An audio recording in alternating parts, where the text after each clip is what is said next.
Please tell us about the order and how you came to discover it exists. Well, thank you. I'm very happy to be here. The order is truly a secret society. It was founded in the United States at Yale University in 1833. It has continued and exists down to the present day. Each year, the order takes in 15 men, senior students from Yale University. Never more than 15, only once has it been less than 15. In 1946, they took in, I think, 10 rather than 15 members. So what we have is a secret society which, over the last 150 years, has accumulated about 2,500 members, of whom perhaps 500 are alive today. Of this 500, perhaps 100 are actively in pursuit of the objectives of the order. It's not another college fraternal society.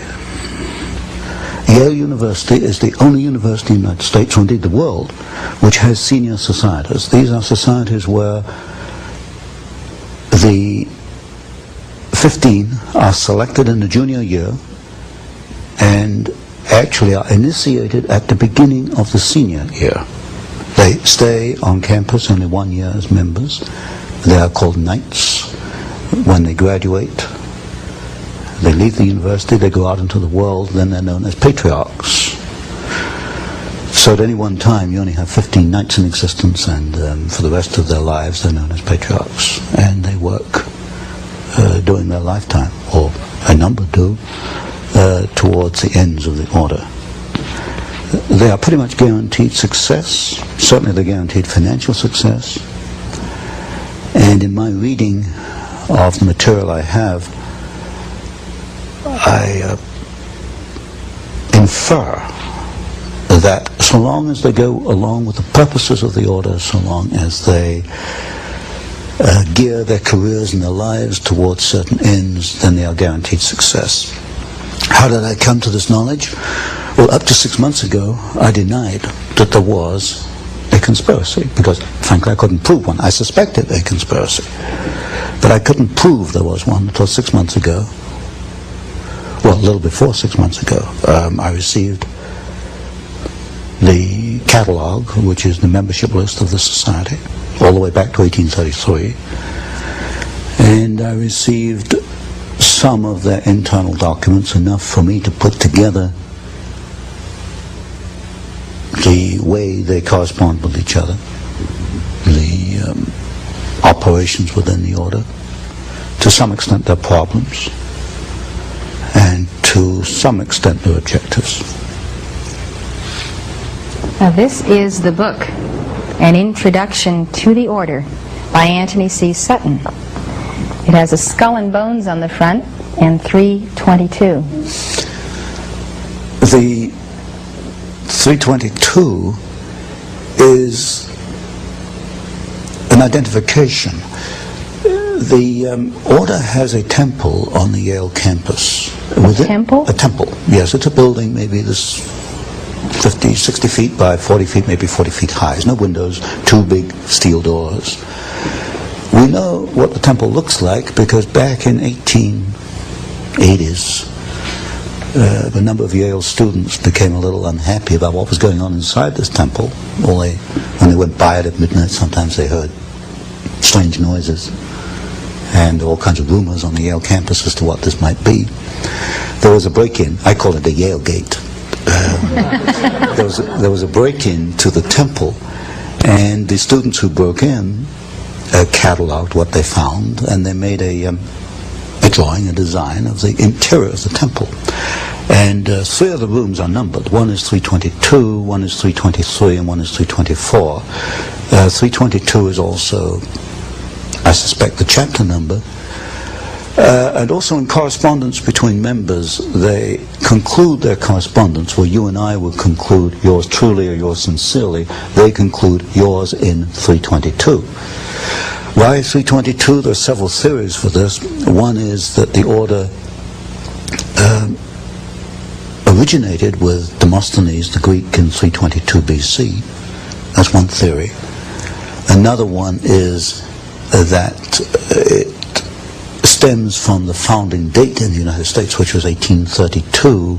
So really we have the last two numbers, 32, the second chapter, founded in 1832. The skull and crossbones are prominent in their ceremonies, initiation ceremonies. This is a symbol of death. Now, why would they take a symbol of death? Yes, from what I understand, when a new member is initiated, that would be in the senior year at Yale, he's placed within a coffin. Oh my. And now we only know this from the Yalegate papers. At least I call it Yalegate. And from the photographs we have of members inside the temple, many of these photographs are the 15 sitting around a table, and they have this skull and the crossbones sitting on the table in front of them. It is the symbol of death, and it has been called the Brotherhood of Death, and I think it probably more adequately should be called the Brotherhood of Death. So what I've had to do is look at the history, the biographies of the leading members of the order, and reconstruct their career and see if there's a common pattern in their careers. While doing that, I came across some interesting documents. Some members apparently are not too happy once they become involved with this after 10 or 20 years. One member in particular left a memorandum. He wrote it in 1932. It was buried away in his papers. I don't think anybody found it before I did. And it was a 6-page memorandum on the order, naming some of the members, and said it was the most sordid thing ever happened in the history of man. So, but to come back to my point, I have to reconstruct the objectives. What are the objectives? In the words of one member, might is right. If you have the power, you use it to achieve your objectives. What is the objective? As you look at the histories of individual members, it can only be one thing: to acquire power, to keep power, to use power for their own purposes. That year, that senior year, selects the next group from the junior class. Within the order, each group of 15 are known as clubs. I call them cells because they're very close to the Jacobin cell, the revolutionary cells, but internally they refer to them as clubs. Each club has an identifying number. For example, Averell Harriman is a very influential member of the order, the son of Edward Harriman, the railroad magnate. Harriman was initiated in 1913. His club number is D111. All the other 14 of D111 have died off. Averell Harriman is the only one left. To come to the other part of your question, who are some of the significant members? Today, 2 men stand out. One is Averell Harriman, who is I suppose, the chief financial angel of the Democratic Party. The other is Vice President George Herbert Walker Bush. The Bush family is quite prominent within the order. Now, if you go back in history a little, you'll find that George Bush's father, Prescott Sheldon Bush, was also a member of the order. He was a member of Brown Brothers Harriman, which is the Harriman private banking company. So today you've got 2 men who are supposedly in politics in opposition, Bush and Harriman, actually the members of the same secret society. And Bush's father was not only a member, he was a partner in what was then Harriman and Company, which later became Brown Brothers Harriman. So behind the scenes, and this is something you don't see until you investigate it, people who appear to be in opposition politically or financially or industrially or in many ways are working together. Other members might be William Buckley. Now, William Buckley became a member in 1949, but the preceding class to that was Bush, 1848. So you get Bush was amongst the 15 who selected Buckley, and Buckley's club, that 15, was the 15 that selected, for example, one of the new members for 50 was the Reverend Sloane Coffin Jr. The Reverend Sloane Coffin Jr. at Yale was at the core of the anti-Vietnamese war disturbances on Yale campus. This is typical. You'll find that men in the same society will take opposite positions in public. So you've got William Buckley, whom I call a House Conservatism member, but so is a man, for example, called Edwin Burt, who has a string of communist affiliations, which is about that long. And we'll get into this later. The method they use is that of the Hegelian dialectic. Thesis played against antithesis leads to a synthesis. In other words, for Hegel, for history to make progress, you have to have conflict. And when you look at the key people in the order, you will find that they generate conflict. So Bush and Harriman politically are conflicting. Coffin and Buckley, although part of the same order, are in public conflicting with one another because conflict leads to the new synthesis. Other prominent members, one of the most prominent was Howard William Taft, the only man to be both President and Chief Justice of the United States. The Taft family founded the order in the United States. There have been 8 members, 8 Taft family members within the order. Taft was probably the most prominent member around the turn of the century, 1910, 1920. Stimson, who was Secretary of War under Taft, then Secretary of State under Hoover, Secretary of War under Roosevelt. In other words, at that level, politics disappears, and people often wonder, why does a Democrat join a Republican administration? If you check back, you find often it's not as a member of the order. So key people would be people like Taft, Stimson, Archibald MacLeish, who wrote the Constitution for UNESCO, also Librarian of Congress, the Bush family, the Walker family,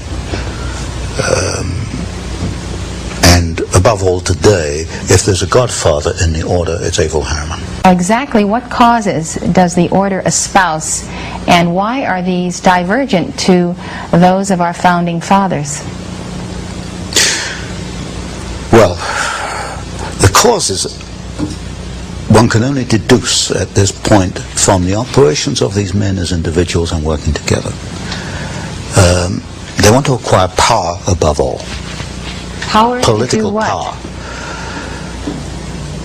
As you look at their actions, the political power is to bring about what they call a new world order, which is a one world.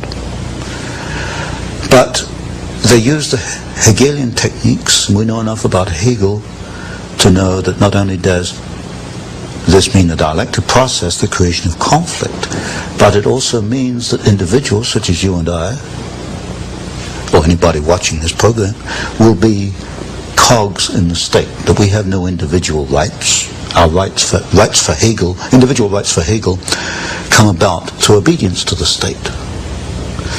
We see it in the educational process, which we'll probably talk about later, that we have adopted what I call a Hegelian system of education, which is not to bring out your innate talents, but to prepare you to be an individual cog in the state. Now, you're saying the members of the order believe this, and this is a part of their worldview? I would say that there is a minority within the order that does believe it. There's one thing I've learned in looking at the papers, that they're not all active. Maybe at any one time only 20% are active. Undoubtedly, the 20% that are active have this goal. If you look at Taft's great work, although as a president he hasn't accounted for very much in the literature, Taft's great work was to bring about the World Court, international law. International law in a world court will be essential in a new world order. If you take, for example, the career of Bush, Vice President Bush, when he was ambassador to the United Nations, he helped a process called Mondialization, which was a process by which an individual American city would adopt United Nations stature. In other words, it's a diminution, a dilution of U.S. sovereignty. So if you look at these individuals, Stimson is another very good example. Averell Harriman, certainly, in the way he's financed the Soviet Union, his work towards the build-up of the Soviet Union. If you look at these individuals and ask what is the common pattern is the creation of a one world. Now, supposedly, these people believe that they are great benefactors of our society, the wise men, those who are especially endowed to rule, and who also believe that the best interests of America happen to be their own best interests as well. I have never seen anything in their literature which leads me to believe that they have our individual rights in their hearts. What I do see in the literature and in the documents is a ruthless drive to acquire power for themselves and to help each other, because this is one of the tenets of the order, that if you have 3 men coming before you for a job, the preference absolutely goes to your brother in the order.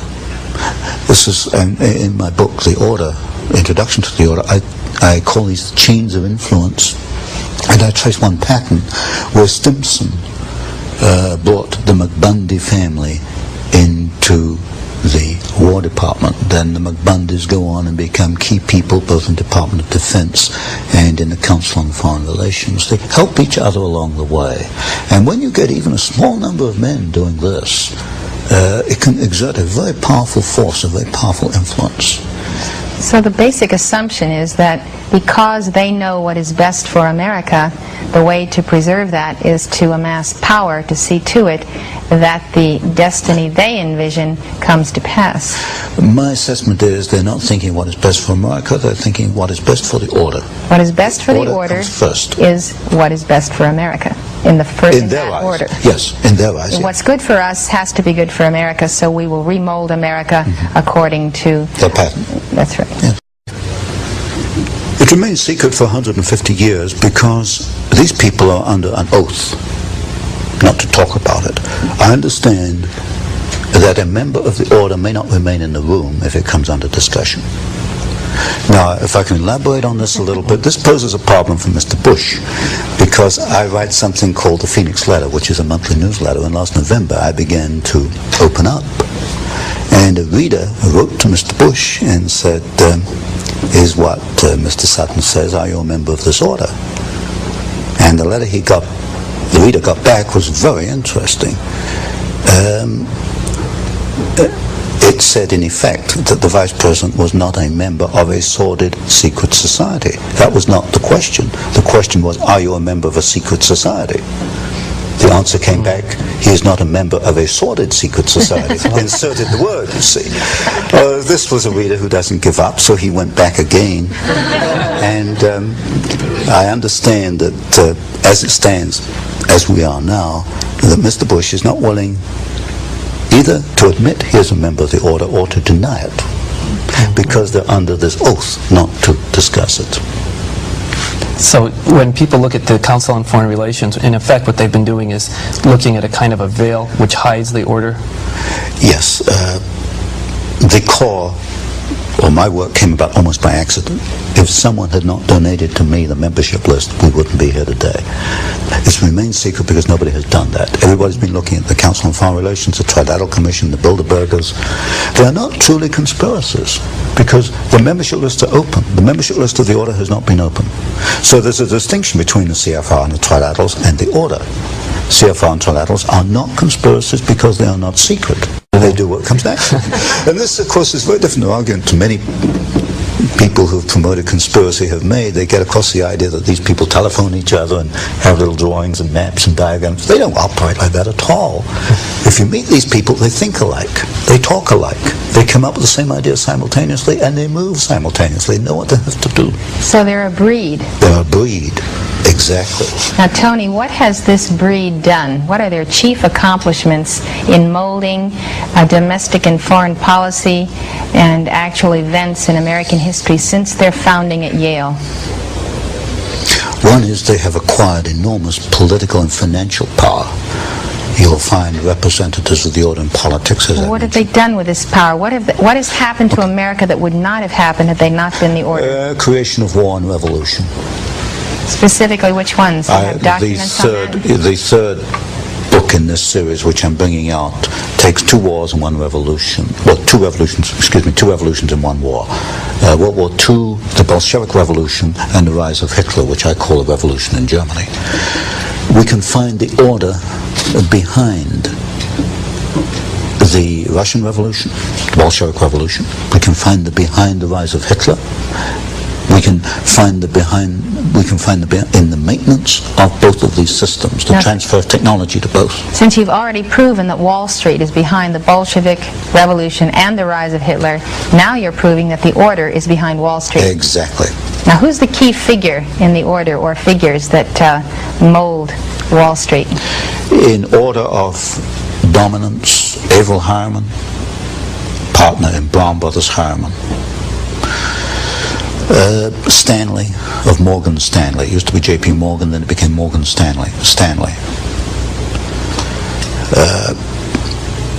Those two are the key. Now, what did the order want to accomplish in the Bolshevik Revolution? You create opposing forces which you place in conflict. Out of conflict, you've got profit.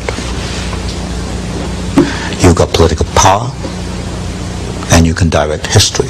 And if you look at the writings, for example, of the Trilateral Commission, they talk openly in the Trilateral Commission about managing conflicts, not solving conflicts, but managing conflicts.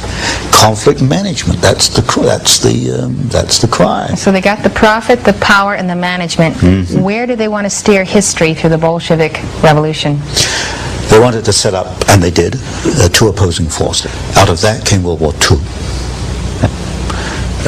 There were logical steps in the process. They used the same bank, Guaranty Trust Company, as the conduit for the financing of Hitler, and also as a conduit for financing, and also the early days of the Russian Revolution. In fact, in Russia, Soviet Russia in 1923, a vice president of Guaranty Trust Company was the foreign director of the Roscom Bank, which was the first Soviet overseas bank that was set up. They were that close in those days.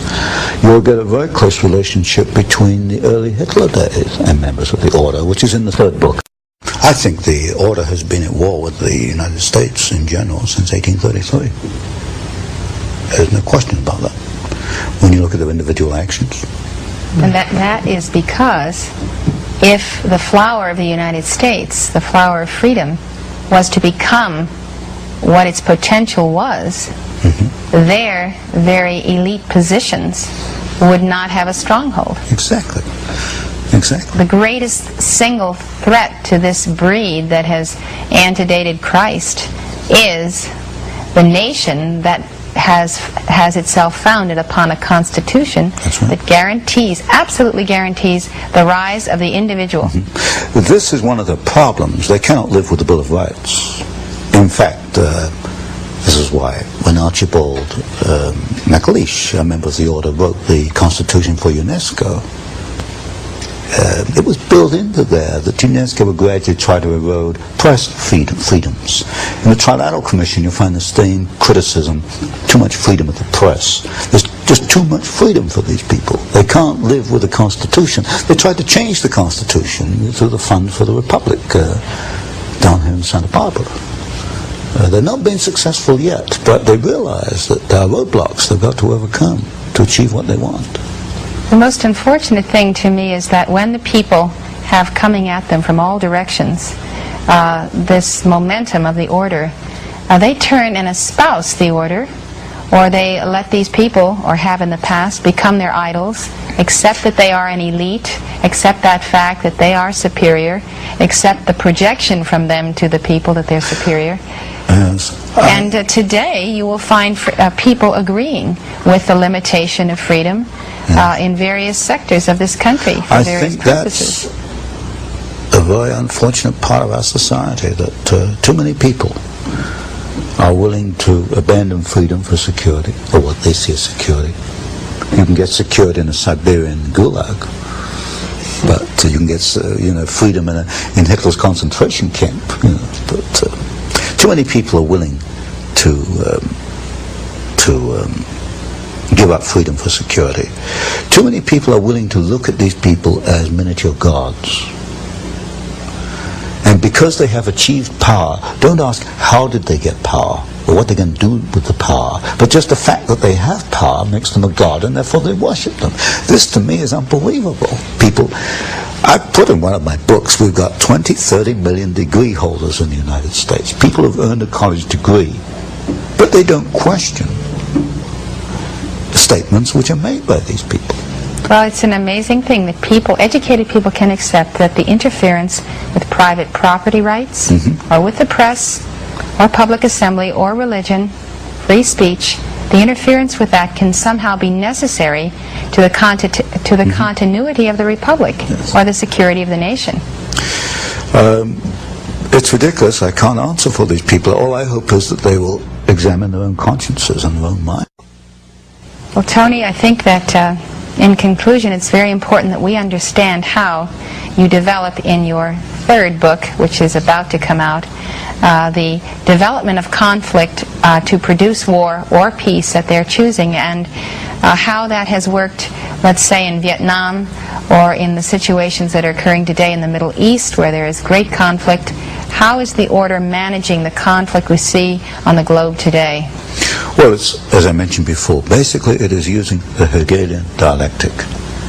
You establish one side, then you establish the other side, then you bring them into conflict, then you manage that conflict. So you establish Soviet Union, you establish Hitler, you bring them into conflict, World War II. By managing the conflict, you can control the next decade or so. And as I mentioned, we built up the Soviet Union. We're building up their China today, Communist China. We're even going to send them military technology. So by 1990, 2000, we've established the two sides. We bring them into conflict. Now tell me, why does Reagan go along with these agreements with Red China, which he just did, to supply this technology? He's not a member of the order.